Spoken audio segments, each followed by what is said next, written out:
again, can he beat him? Can he beat Canelo? Is his skill so much that he's able to bridge the weight classes? He has a legitimate chance. Over 60% for his mind. If you say, Bernard, give me a number. Give me a number. He has an 85+ chance to beat Canelo. Anyone that thinks Crawford has a chance is a complete idiot. They have weight classes for a reason. Too big? Too skilled? Way too big, way too skilled. Better technique. Because 50-50. If 12 rounds, Crawford win, I think. Experts are weighing in on the anticipated clash between Canelo Alvarez and Terence Crawford. Israel Madrimov believes that if the fight goes the full 12 rounds, Crawford holds the advantage thanks to his sharp power, high ring IQ, and adaptability under pressure. Still, Madrimov admits it's a difficult call, given Canelo's experience and natural size, which make him a dangerous opponent. To him, the fight is a true 50-50 battle. If 12 rounds, Crawford win, I think. Crawford and Canelo Alvarez, what do you think about that fight if they did fight? Looks like it's up for September. Good fight. You know, if 168 pounds, I think it's Canelo, but it's Canelo better technique because 50-50. If 12 rounds, Crawford win, I think. If knockout, it's Canelo. What makes Crawford so difficult to fight against? Is it that one? He has power, smart, in more practical. We're talking about He has more experience. He's very experienced. When talk of a Canelo Alvarez vs. Terence Crawford showdown first began, most observers immediately favored Canelo. The reasoning seemed obvious.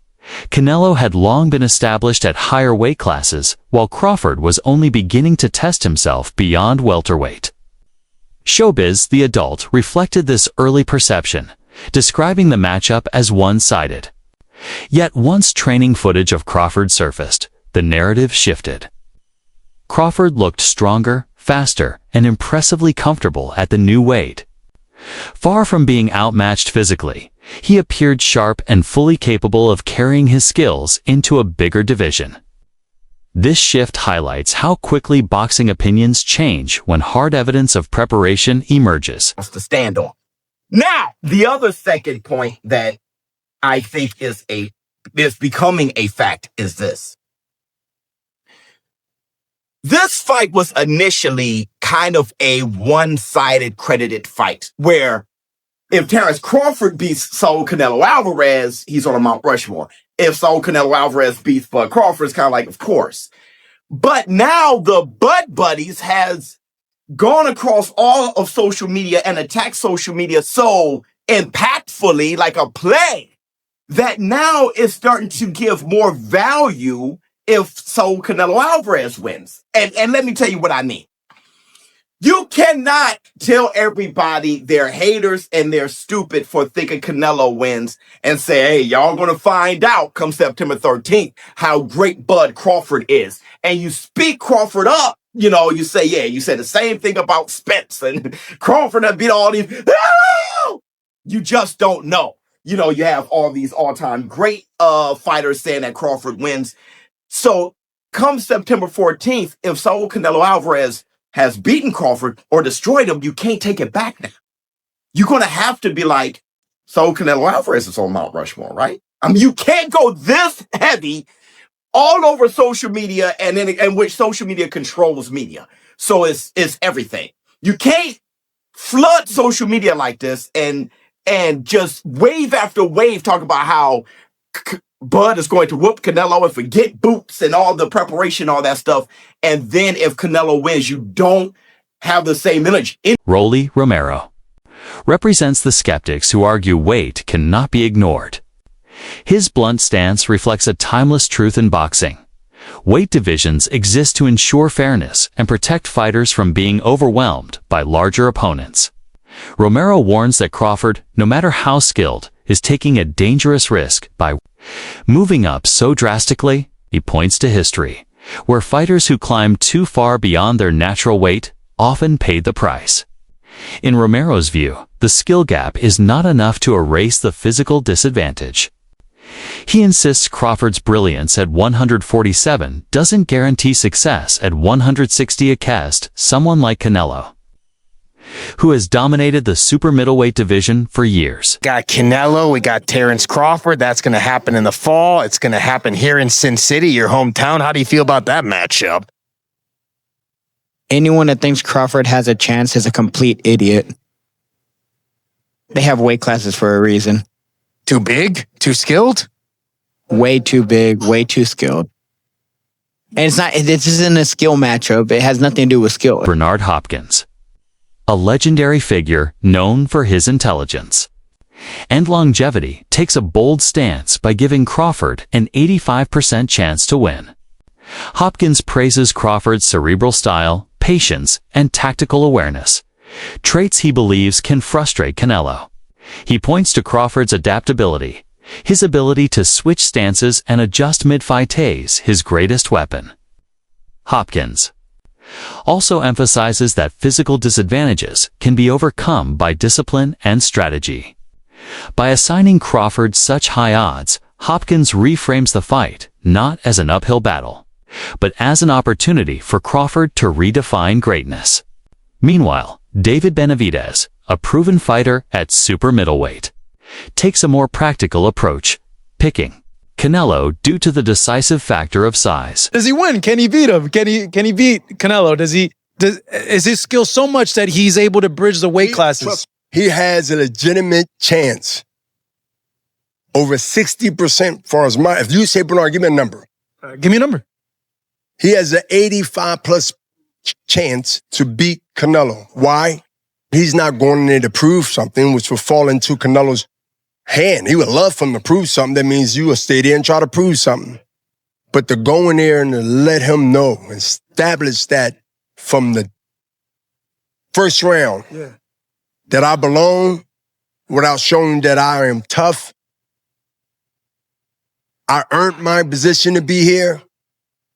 And I want to show you, even though you're being stubborn, that your time not only have came, but it's gone.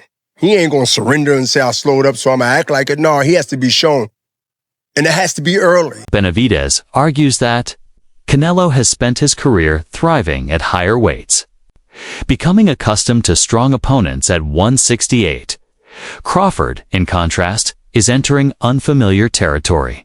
To him, the difference between a natural super middleweight and a welterweight moving up multiple classes is simply too great. He stresses this isn't a knock on Crawford's talent, but rather recognition of how much comfort and experience matter at the elite level. Canelo's familiarity with these weight ranges gives him an advantage Crawford cannot match. David Benavidez is choosing Canelo Alvarez to win over Terence Crawford. With that said, David Benavidez has finally given a straight and probably his final prediction for this fight, with him choosing Canelo Alvarez. Now, Benavidez, however, made it perfectly clear that despite him choosing Canelo Alvarez over Terence Crawford, this doesn't necessarily mean that he's actually rooting or backing up Canelo Alvarez. In an interview posted on the Rob's World of Boxing YouTube channel, David Benavidez explained that Terence Crawford, who's pretty much jumping 3 weight divisions in comparison to Canelo, who Benavidez views as a natural super middleweight, will be this fight's biggest deciding factor. Once again, Benavidez clarified that he's not saying that he wants Canelo to win.